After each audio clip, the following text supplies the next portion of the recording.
I got a request from granddaughter for another story. We got onto this topic, what kids do in the playground during recess. And I was telling her I was going to sneak up behind her and give her a snake bite. And that means I'm going to, squeeze her leg or something like that. And she'll run around and I'll chase her like a monster. And she said, "Did kids do that to you in school?" And I said, "Yes, way worse. Let me tell you. In early 1960s, I was at Dover School in Regina, Saskatchewan, and the the school was built in halves. There was a boys' playground and there was a girls' playground, so we were segregated. And the things that went on, it could only be described as relentless, sustained bullying. Everybody was beating on everyone else. I mean, physically beating. You're getting jumped from behind, jumped from the side. There was always kids bigger than you doing the bullying. And I was a bully myself. I learned the whole system. I bullied the kids slightly smaller than me. There was some kind of limit. There was some kind of unwritten rule. You didn't beat anyone who was like, let's see, what would it be? If they were 2/3 your size, or if they were less than 2/3 of your size, you didn't bully them. But if they were 2/3 your size to 1 inch shorter than you, you bullied them. Or if they were just a pleasant to be around person, then you beat them up. That was some kind of rule. So that was the boys' side. I don't know about the girls' side. So we would, you learned that you had to form a gang. So you had to make friends and allies. And they're not always the same thing. A friend is a person that you spend your recess with and you play kids games. Allies are people who are going to go to battle with you, whether you know them well or not. So all these gangs of friends and allies would form, and one gang would know another gang. And you didn't really have territory, you had mobile territory. So as you moved around the playground, you moved with your gang, right? So then you wouldn't get bullied. Didn't matter if you were in the middle of the gang or on the outer edge. If you were moving as a gang, people left you alone. And I'm talking up to grade 6. So it would have been not kindergarten, because kindergartens had their own play area. But if you were grade 1 to grade 6, the grade 1s would get bullied by the grade 2s, the grade 2s would get bullied by the grade 3s. The teachers could not care less. They would sit there, watch everything going on, and all the brown-nosed kids would lap up to the teacher and try to bug them and ask them personal questions and ridiculous things like that. The worst thing that actually happened that I witnessed in the playground, as far as injury goes, we were playing monkey bar tag, and in those days the monkey bars were a steel framework of tubes. And kids were always getting hurt. Banged up faces, banged up elbows, banged up shins. Well, we were having a particularly intense game of monkey bar tag. You had to crawl all over this thing as fast as you could and play tag, but you couldn't touch the sand because that was lava. And you had to use your imagination when you've got nothing but a steel cage to work with. So one of the things you'd do is you'd go up. Safety was in height. So you would tag somebody down low and they're not allowed to go lower, right? So you would climb up. Now, if you could climb faster than they were, you'd get away, and then someone else would kind of distract them, like gazelle running from a cheetah on the African plain. One of your friends or somebody else, just to spice up the game, they'd get really close to them and tempt the it person to chase them instead of you or me. So I remember I was way up high. I wasn't the guy being chased. The guy who was it was a little bit smaller, but he was a friend and ally, right? That's why we're playing with him. We're playing monkey bar tag with him. He was climbing as fast as he could, and right at the very top, the monkey bar kind of narrowed a little bit, so there was kind of like a cupola on the top, at the very top. So the person who was being pursued was sitting on the very top. He couldn't go any higher. The person who was it reached out for him and was kind of moving up at the same time he was reaching out to tag the other person, and he completely missed his grasp, and his body fell vertical down the edge of the monkey bars, and his chin, I kid you not, hit every horizontal bar on the way down. So his head's going boink, boink, boink, boink. And then he finally hit the sand. So we're talking probably about 8 bars, at least 6. Felt like 8. I mean, it was painful. Every time I saw him hit another bar, I cringed even more. Then he hit the sand, and then the siren started and the tears. So we all just ran away. That was the thing to do when you're a kid. Don't help him. Don't comfort him. You just ran, because you know that your ass was on the line for not, being responsible at 6, 7 years old.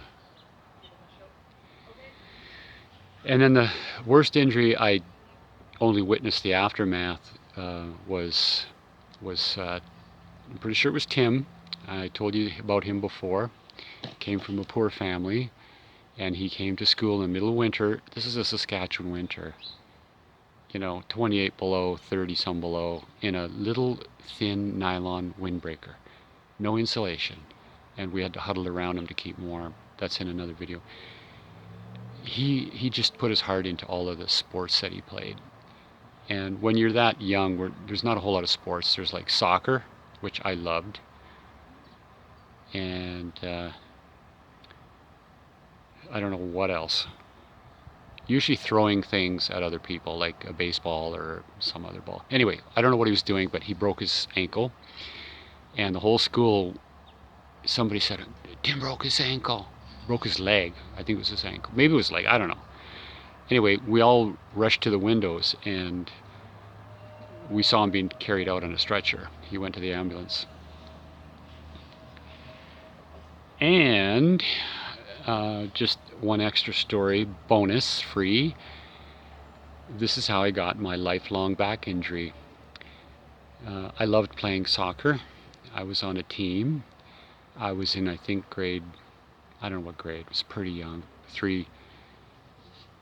And I was running around in the soccer field and just learning soccer, right? So our friends were teaching us how to play soccer. And you had forwards and you had guards and stuff like this.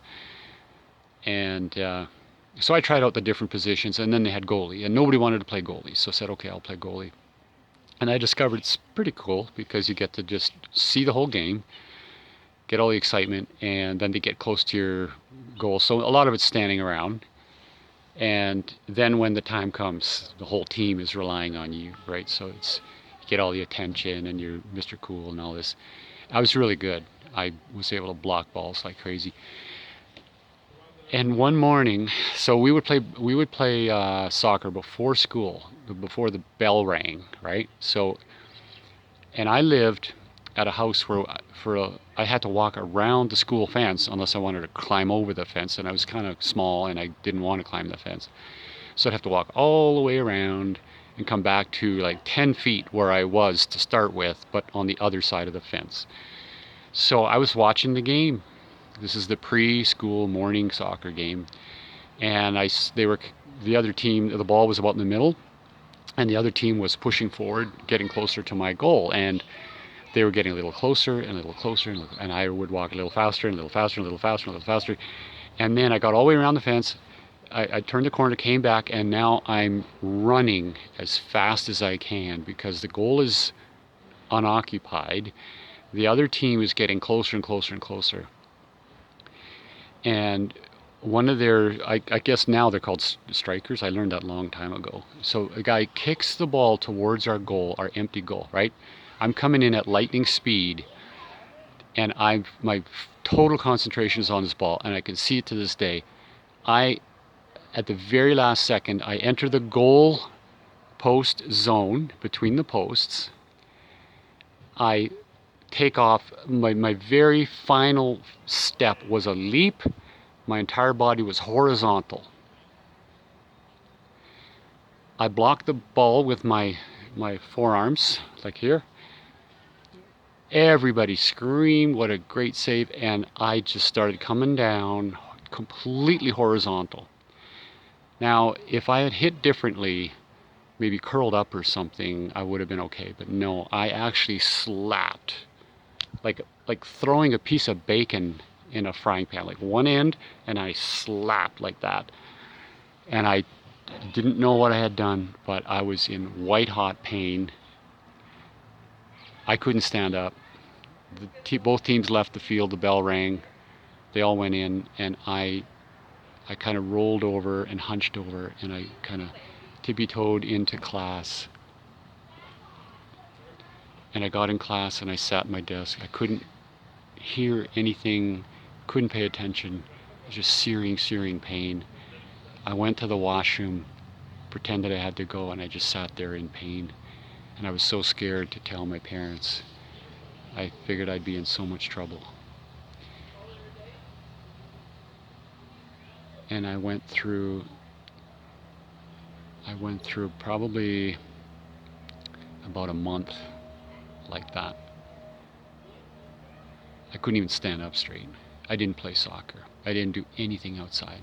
I'd go home after school, lay in bed in pain, go to school in pain, and the pain slowly subsided, and I lived with this deficiency for the rest of my life. And what it is if I'm standing up straight, and I went all through construction, 10 years of construction, carrying a tool belt, hauling heavy loads. What happens is if I'm standing up straight, if I bend forward, and I think it's 15 degrees, somewhere in there, 13 degrees, 12 degrees, I'll get a shooting pain in my back and I'll drop to my knees.